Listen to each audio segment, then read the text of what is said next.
سلامتی ہو آپ پر جہاں بھی آپ ہوں۔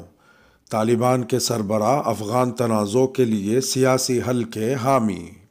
افغان طالبان کے سربراہ ملا ہیبت اللہ اخونزادہ نے ایک بیان میں کہا ہے کہ وہ افغان تنازع کے لیے سیاسی تصفیے کے حامی ہیں۔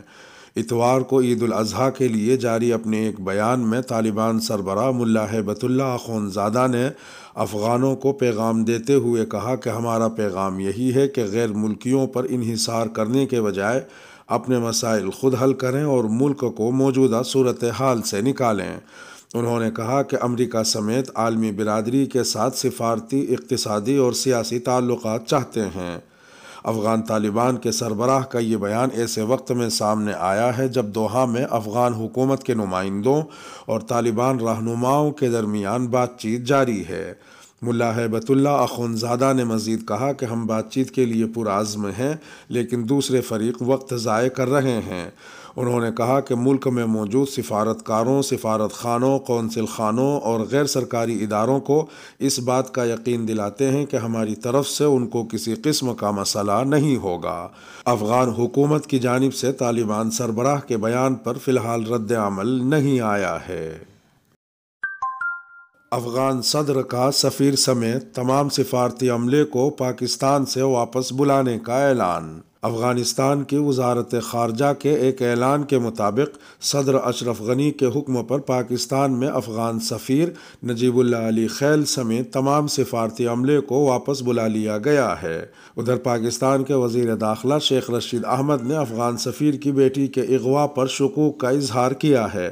پاکستان کے نجی ٹی وی جیو کے ایک پروگرام میں شیخ رشید نے کہا، ایک لڑکی گھر سے پیدل نکلتی ہے، کھڈا مارکیٹ سے ٹیکسی لیتی ہے، ہم کہتے ہیں ہمارے پاس فوٹیج ہے، وہ راولپنڈی جاتی ہے اور راولپنڈی سے دامن کوہ آتی ہے اور دامن کوہ سے تیسری ٹیکسی لیتی ہے، ہمارے پاس سارے ٹیکسی ڈرائیوروں کے رابطے ہیں۔ پاکستانی وزارت خارجہ نے افغانستان کی جانب سے اپنے سفیر نجیب اللہ علی خیل سمیت سفارتی عملے کے واپس بلانے کے فیصلے کو افسوسناک قرار دیتے ہوئے امید ظاہر کی ہے کہ اس پر نظر ثانی کی جائے گی۔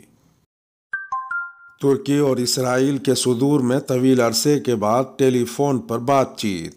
ترک صدر رجب طیب اردوغان نے نئے اسرائیلی صدر سے ٹیلی فون پر بات چیت کی ہے۔ دونوں ملکوں کے صدور کے درمیان ایک طویل عرصے کے بعد یہ پہلا ٹیلی فونک رابطہ ہے۔ ترک ایوان صدر کے مطابق رجب طیب اردوغان نے اسرائیلی صدر سے گفتگو کرتے ہوئے کہا کہ مشرق وسطیٰ میں سلامتی اور استحکام کے لیے ترکی اور اسرائیل کے درمیان تعلقات بڑی اہمیت کے حامل ہیں۔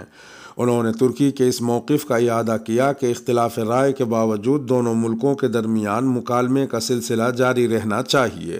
ترک صدر نے کہا کہ عالمی برادری اسرائیلی فلسطینی تنازع کا اقوام متحدہ کی قراردادوں کے مطابق مستقل اور جامع دو ریاستی حل چاہتی ہے۔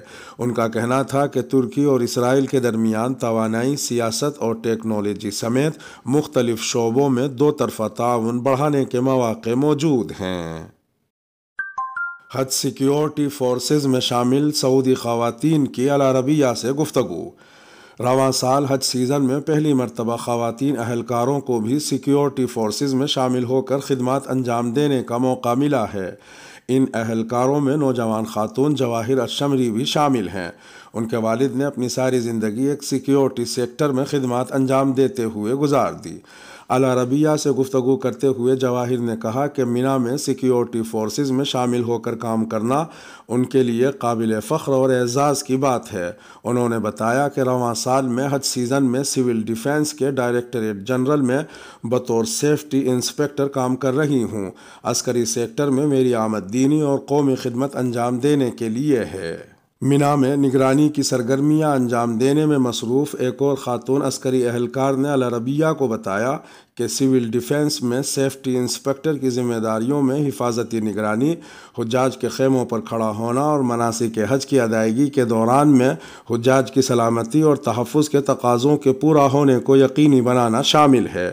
ایک اور عسکری خاتون اہلکار کے مطابق ان کے تفتیشی گشت کا سلسلہ مقامات مقدسہ میں حج کے تمام ایام تک جاری رہے گا۔